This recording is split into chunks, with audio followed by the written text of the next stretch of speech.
everybody, and welcome to Charts with Dan. We have a lot of minor news stories that we're going to roll up into one big show for you today. Of course, as always, we're going to talk about the weekend box office results. We're also playing the waiting game with Wonder Woman 1984. What is it going to do? It sounds like there are two options on the table. We're going to discuss that. We have a new streaming deal between a movie studio and a big theater chain here in the US. We're going to talk about that. And David Fincher. If you've been on social media this weekend, you probably saw a couple things that he said. I'm breaking down one of them in particular and why it might not mean exactly what others have told you that it means. So we're going to go over all of that. But as always, let's start with this weekend's box office results. And Freaky from director Christopher Landon, who did both Happy Death Day movies, is the number one film at the box office with $3.6 million. At number two is Let Him Go, which was the number one movie last week, starring Kevin Costner and Diane Lane. That drops about $1.7 million. At number three, and there were some fairly steep drop-offs. I think Let Him Go dropped over 50%. The War with Grandpa has really been sticking around. That only dropped about 13% from last weekend. It's still there at number three. Come Play at number four, and then Liam Neeson's Honest Thief at number five. This was the weekend where we finally lost Tenet. It has dropped out of the top five after a couple of months of release. Not a huge shocker that has dropped out of the top five. Let's see where that leaves us with the 2020 domestic box office. And again, not much change on this list. Bad Boys for Life, Sonic the Hedgehog, Birds of Prey, Dolittle, The Invisible Man, all still there at numbers 1 through 5. Then Call of the Wild and Onward. Tenet, I don't know if it's going to pass Onward. I really don't. If theaters were opening up again at this point, I would say perhaps it's got a late surge in it, but theaters are actually going the opposite way. And with the news that it's going to be out available to see at home fairly soon, I just don't know if it's going to make that extra jump up. So that may be where we end up with Tenet at number 8 on the domestic chart. Then The Gentleman at number 9, Fantasy Island at number 10. Those have been there pretty much all year. Let's look at the 2020 worldwide chart, and this is where we're seeing some change, particularly down at the bottom here.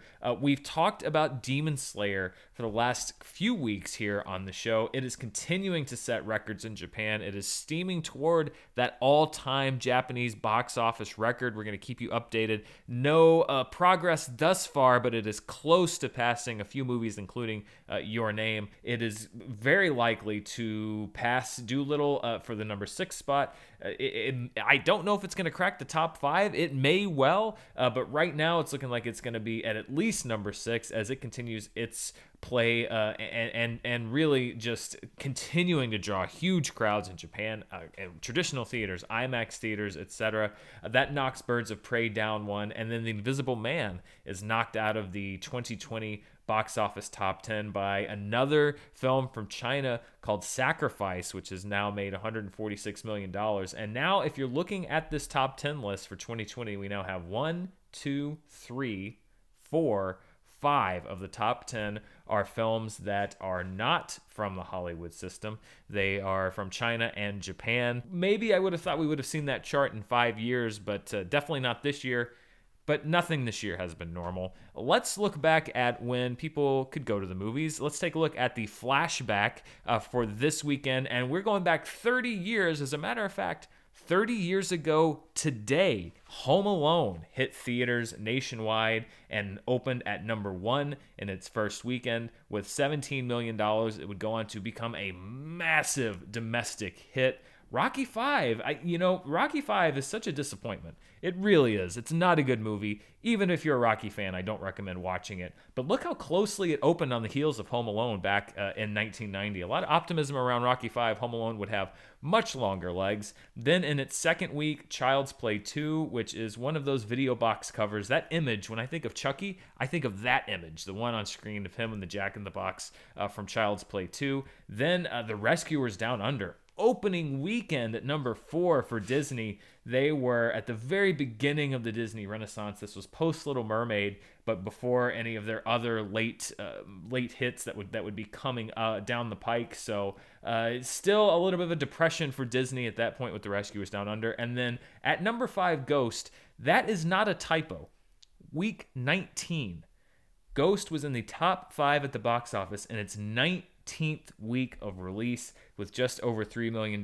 That is something, pandemic or no pandemic, I promise you, you are not going to see at the box office again anytime soon. Still crazy to think of a movie 5 months into its release cycle, pretty much, almost 5 months, still being in the top 5 at the box office. So congratulations retroactively to Ghost. Let's look at some other notable moments in this week in box office history. Back in 1940, Disney opened their third animated film, Fantasia, which, things were very touch and go for Disney at the beginning. It was a very experimental film. It wasn't until a little bit later that it would catch on. And then, of course, Disney would grow into the behemoth that they are today. 1977, Spielberg's Close Encounters of the Third Kind. I always forget it opened in the wake of Star Wars. Close Encounters of the Third Kind hit theaters. Back in 1980, Martin Scorsese's Raging Bull hit theaters. That would be a Best Actor win for Robert De Niro. Many people think should have been a Best Picture win for Raging Bull. It did not win the Academy Award that year. And then back in 2001, Harry Potter and the Sorcerer's Stone hit theaters. As a matter of fact, it would set a new record for box office opening weekend. However, that record was not long-lived. It would be broken the next summer in 2002 by Spider-Man, which was the first time a movie broke the $100 million mark for its opening weekend. So a very short-lived reign at the top for Harry Potter and the Sorcerer's Stone. A great weekend for director Christopher Columbus, because he did both of those movies. He did Home Alone, and he did Harry Potter and the Sorcerer's Stone, or Chris Columbus, I guess, if you're friends of his. But nonetheless, that this weekend in November, certainly one that I'm sure he's celebrating, although I saw some of his comments about the remake of Home Alone that they're doing on Disney+. Safe to say he's not a fan. So another story that was breaking over the weekend, and this doesn't really have much to do with charts, but it has to do with the movie business, and I am still getting the other shows up and running, so we're going to address it here on the show, are some comments that David Fincher gave in an interview to The Telegraph. And, David Fincher has always not really cared what people think about what he says. He's very direct, he's very upfront about what he says and does, and so the fact that he said some things that got people a little aflutter, that's nothing new, and it's really not that surprising. He has a confidence to him as a filmmaker and just as a person to not really care about that kind of thing. However, there was one comment he made in particular, and you've probably seen something about it, that I think is more of an example of casting something he said in a light that is going to draw attention to the coverage more than it is casting attention to something that he said. And you've probably seen, I looked it up, hundreds of articles and stuff on Twitter, etc., about David Fincher blasting Joker, the Todd Phillips film Joker, by saying that it is a betrayal of the mentally ill, which that is a provocative headline. I mean, that was a big movie, $1 billion grossing movie, an Oscar-winning movie. When you have a director like David Fincher saying something that provocative, of course you're going to write about it. But my question, because I also was just like, oh wow, that's a pretty bold statement.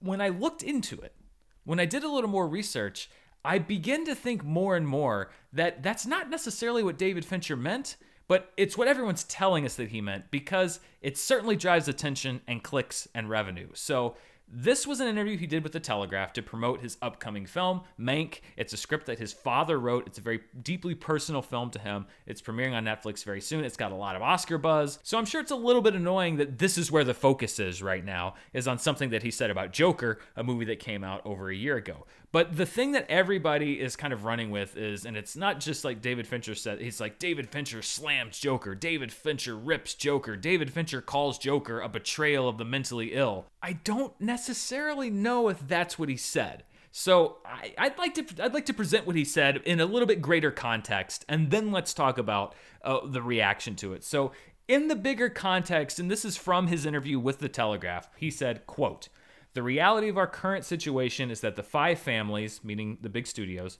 don't want to make anything that can't make them $1 billion. None of them want to be in the medium-priced, challenging content business, and that cleaves off exactly the kind of movies I make.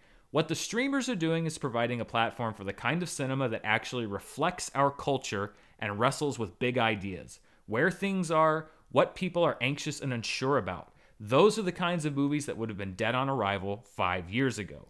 That then leads into the quote that everybody has tweeted and talked about. He said, quote, "Nobody would have thought they had a shot at a giant hit with Joker had The Dark Knight not been as massive as it was. I don't think anyone would have looked at that material and thought, yeah, let's take Travis Bickle and Rupert Pupkin and conflate them, then trap him in a betrayal of the mentally ill and trot it out for $1 billion. So that's what people have really been writing things about. But when you look at the context of what he said, I don't necessarily think that that's what he's saying. As a matter of fact, when you look at the setup, when he talks about providing a platform for the kind of cinema that reflects our culture and wrestles with big ideas, those are the kind of movies that would have been dead on arrival 5 years ago. It kind of sounds to me like he's complimenting Joker. He's saying that Joker is the kind of challenging film that no one would have made 5 years ago and wouldn't have been made if The Dark Knight had not been made and proved that the Joker as a character and that property could be a big hit. But the betrayal of the mentally ill. The betrayal of the mentally ill is what people are really going into. But again, when you look at the quote, I don't think he's calling the movie a betrayal of the mentally ill, because he doesn't say, and again, let's go to the quote, let's take Travis Bickle and Rupert Pupkin and conflate them. First of all, he doesn't say, let's take Joaquin Phoenix and trap him in a betrayal of the mentally ill. He says, let's take Travis Bickle and Rupert Pupkin and conflate them. And I think a lot of people take conflate to be a negative thing. Conflate basically means to combine them, to take two things and combine them into one, which I think is a fair description of the character that Joaquin Phoenix. It is a very Scorsese-esque character. That was one of the main things that was talked about. King of Comedy was one of the main things that was talked about. So I don't think that's necessarily a bad thing. And then trap him in a betrayal of the mentally ill. Again, he doesn't say trap Joaquin Phoenix in a betrayal of the mentally ill. He says take the character that is a conflation of Travis Bickle and Rupert Pupkin, and trap them in a betrayal of the mentally ill. Isn't that what Joker is about?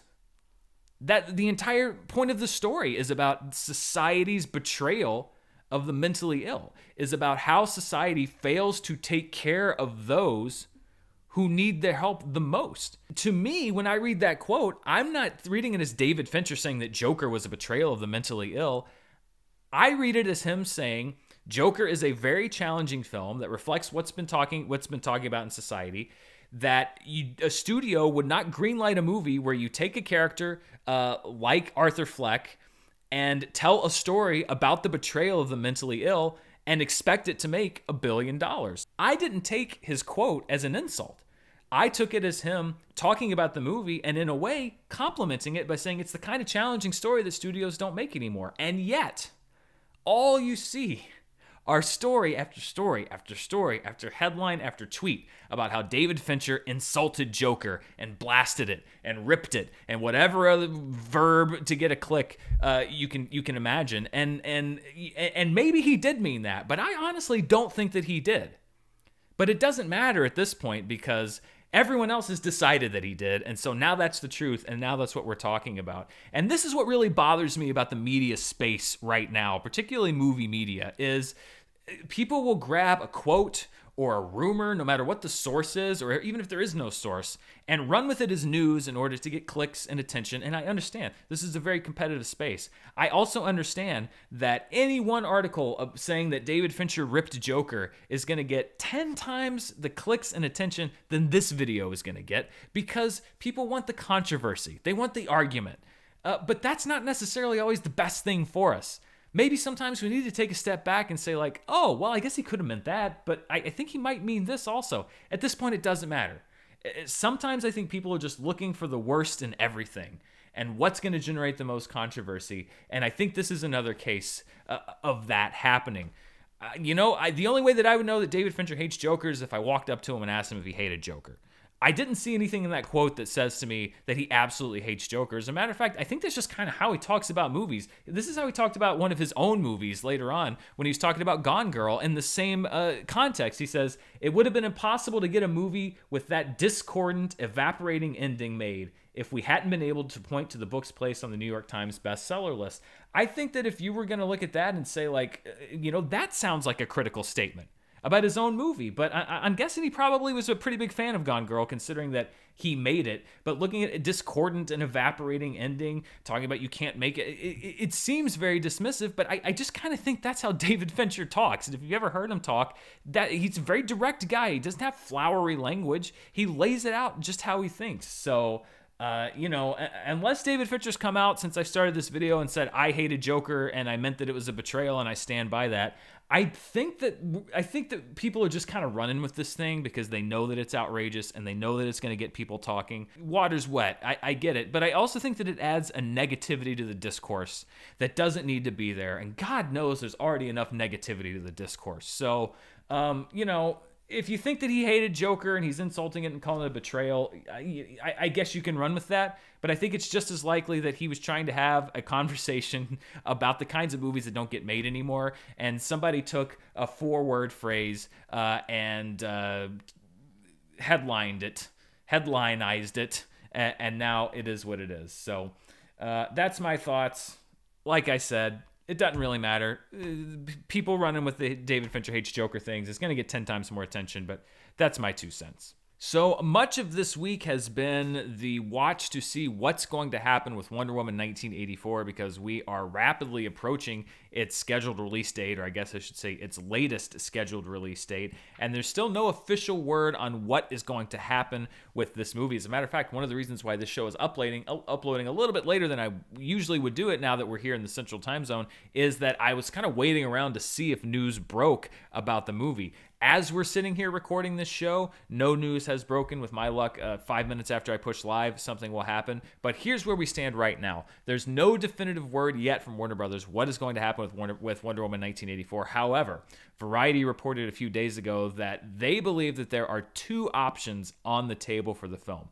One of those options would be to push the movie to summer 2021 and do a traditional theatrical release. The other option that Warner Brothers is reportedly considering, and this is not official, but is reportedly considering, is a hybrid release structure where it is released on the planned date in theaters in the traditional way, and then in January of 2021, a few weeks after it's released, that it would make a debut on HBO Max. Now, this is not from Warner Brothers. This is reporting through the trades, through Variety. So let's not treat this as if this is something that is likely to happen or probable to happen. It is reportedly one of the options on the table. I don't envy Warner Brothers here being in this position because, you know, you don't know what the right decision is until you make it. Really, you don't know what the right decision is until after you make it.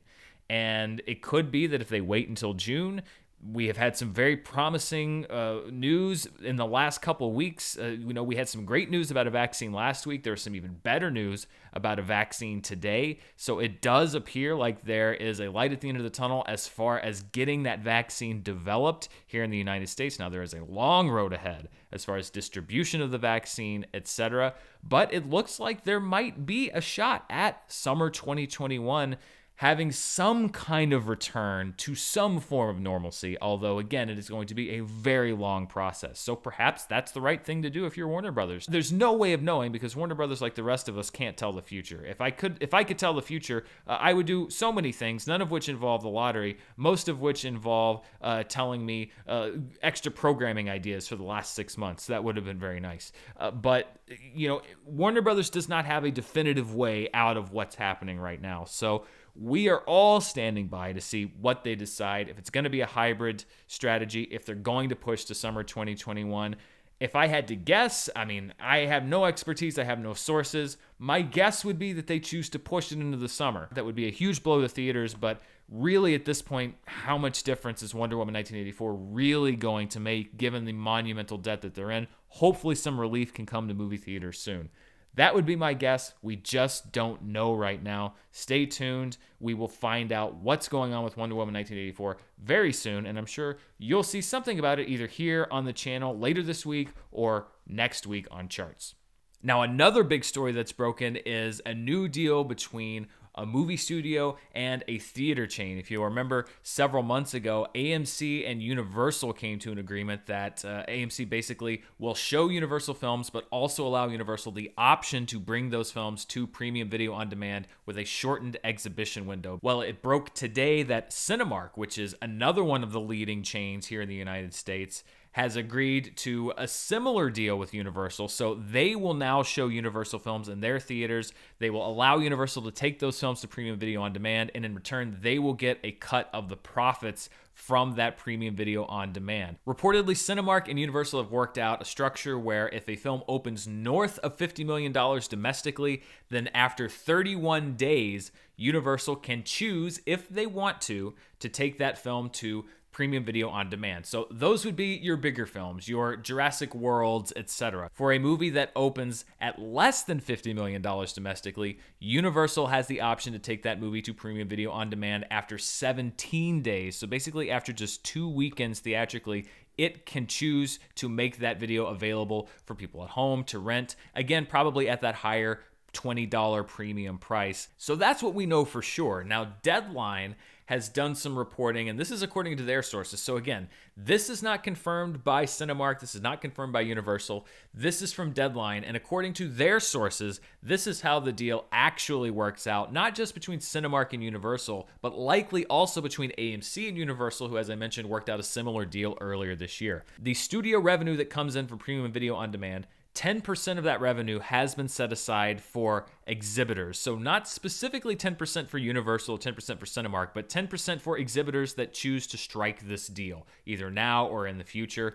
As we've mentioned before, studios get back about 80% of that premium video on demand revenue. So reportedly, the studio's cut will come out of the revenue that the studios get. AMC and Cinemark will get, according to this report, 15 to 17% of that total of 10% set aside for them. So that would be, when you do the math, 1 to 2% of the total premium video on demand revenue from the studio. So, for example, if a movie makes $50 million on PVOD, the studio gets 80% of that revenue. That would be $40 million. Cinemark and AMC would then get 1 to 2% of that total, which would be $400,000 to $800,000 each, in addition to any money that they make through traditional exhibitions. So the usual cut, what they keep opening weekend, obviously the ancillary stuff, the concessions, etc. But a movie making $50 million on premium video on demand, that's a pretty successful PVOD release. That's something that you're talking about. The King of Staten Island, for example, did maybe around those numbers. Trolls World Tour reportedly made more than that. It could have been up to 80 or 90 or 100 million. But still, $50 million is a pretty good sized pre-PVOD hit. And when you look at what you're giving up, $50 million to get less than $1 million back, if you're a exhibitor, I really do think this is not so much a deal for right now. This is a deal for the future. I think they're making this deal because they're hoping that movies are going to start making more than that as the market shifts, and they want to get cut in. But still, that's not very much money, especially when you're agreeing to a shortened window, because yes, the movies can stay in your theater. Just because Universal would choose to put a movie on premium video on demand, that doesn't mean they're going to pull it out of traditional exhibition. As a matter of fact, they've said they want to be able to do both. They want to have movies theatrically and at home. I wonder how much money they would be pulling out of their own pockets by people that aren't going to theaters anymore to see films, to watch them at home, for a very small percent of that gross. Now, one chain that has not signed this deal is Cineworld, which is Regal here in the US. And if you recall, way back when Universal and AMC made this deal a few months ago, their statement was that they didn't see what the business sense in this deal was. I tend to side a little bit with Regal here. This to me seems like an investment in the future, but at the potential cost of a lot of your current money and a lot of the money in the coming up. I mean, you would have to have premium video on demand numbers much higher than $50 million, which we're not quite there yet. We're not quite there yet for a relatively small piece of the pie. So it could be that I'm wrong and that Cinemark and AMC are futurists, that they see what's going to happen down the line and they're getting in on the ground floor. Perhaps they're just hedging their bet. So we'll see what this does in the future, how this affects the theatrical business. But now we have, I think, 2 of the top 3 theater chains here in the United States have now signed this agreement with Universal. Keep in mind, just with Universal, not with other studios, to do this. It does put some pressure on Regal now, perhaps, to sign this deal, because now both of their biggest competitors have signed the deal with Universal. Can they then squeeze Regal to sign this? I don't know. We'll see. Let's wrap up the show with looking at what people are watching at home. And let's start, as always, with Amazon. Megan is Missing. This is an interesting story. Megan is Missing. It's a pretty obscure movie from 2011. It was a 50-cent rental on Amazon Prime, which I'm sure is part of it. But apparently it blew up on social media, particularly on TikTok, over the last several days because people found it and were talking about how intense it was and how scary it was. And, this is the power of social media. It brought it to the top of the Amazon streaming charts at number 1. Again, very under the radar, obscure 2011 film. Then we have Love and Monsters, Mulan, The Craft, Legacy, and Antebellum, all holdovers. The Doorman, a holdover. Bill and Ted Face the Music returns to the top 10.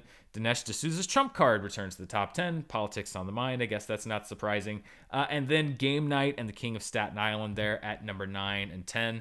Over on iTunes, let's see what people are checking out. At number 1 is Mortal, which was a little further down the chart last week. It's up there at number 1. At number 2, we're just going to touch all the live wires. A Rainy Day in New York, which is a Woody Allen film. It's actually been done for a couple years. It was finished in 2018, but shelved by Amazon because they deemed it, and I quote, unmarketable, given the controversy surrounding Woody Allen and the resurgence, particularly in the wake of the Me Too movement. So that movie now widely available on iTunes. It's there at number 2. Stars Timothée Chalamet, Elle Fanning, Selena Gomez, Jude Law. Some cast members have expressed regret for being in the film. Some have stood by their involvement in the film. Well, you can watch it for yourself now if you so desire. At number 3 is Tesla, which we've talked about a little bit earlier this year, but it's a 99-cent rental, so it's a new release at 99 cents. People are checking it out. Mulan returns to the chart. Then we have Chick Fight starring Malin Ackerman and Bella Thorne, amongst others, at number 5. Echo Boomers, which is stars that team you've always wanted, Michael Shannon and Patrick Schwarzenegger, at number 6. Then The Informer at number 7. Lucy, which people love Lucy. It pops up, I guess we've known people love Lucy since the 50s. That pops up in the top 10 quite a bit. It's back there at number 8. After We Collided at number 9. And then Valerian and the City of a Thousand Planets. Luc Besson actually has 2 films in the top 10 because that's another Luc Besson film along with Lucy. That's there at number 10. So I guess people just want sci-fi, etc. Just some stuff to do while they're stuck at home. And then let's look at what people are watching over on Netflix. At number 1 is Jingle Jangle, which is a Netflix original holiday film starring Forrest Whitaker. The Impossible and The Grinch are at numbers 2 and 3, holdovers from last week. The Life Ahead, which is an Italian film, lots of buzz surrounding Sophia Loren's performance. She's gotten a lot of critical acclaim for her performance in this film. That's at number 4, followed by Mile 22, Holiday, Operation Christmas Drop, which is a Netflix original holiday film, How the Grinch Stole Christmas. So we've got The Grinch, which is the Illumination film, and Ron Howard's How the Grinch Stole Christmas, which is from Universal, at number 8. So The Grinch taking up 20%, stealing Netflix's top 10 is what it's doing at number 8. Then 2 holdovers from the list at numbers 9 and 10, Over the Moon and the Eli Roth Keanu Reeves movie Knock Knock, which I'd never heard of until last week when I was putting together the show. So that's the show for this week. Thank you so much for tuning in. Let me know what you think about all the stuff going on with streaming and theatrical releases and exhibitions and David Fincher, why not? If you want to see even more of what I'm doing, you can check me out on Patreon at patreon.com/Dan Murrell. I will be doing a commentary for my first Schmodown match in the Collider era versus John Campea this month. I do a commentary on a Schmodown match every single month, as well as our monthly movie club. We're going to be talking about Sean Connery this month. That was chosen by the patrons. We'll also be doing our watch-along, our monthly watch-along at the end of this week. And again, the choice is up to our patrons, and the watch-along this month will be Cats. So it's going to be so much fun to experience Cats once again for the 3rd time in a calendar year.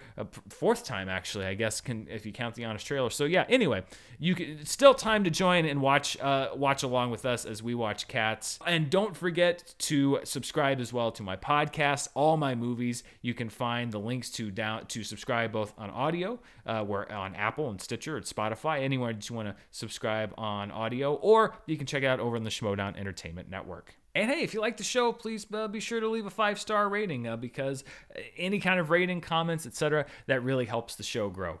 Thank you so much for watching. We will be back next week to see what the hell's going on with the exhibition business. Thanks so much, and I'll see you next time.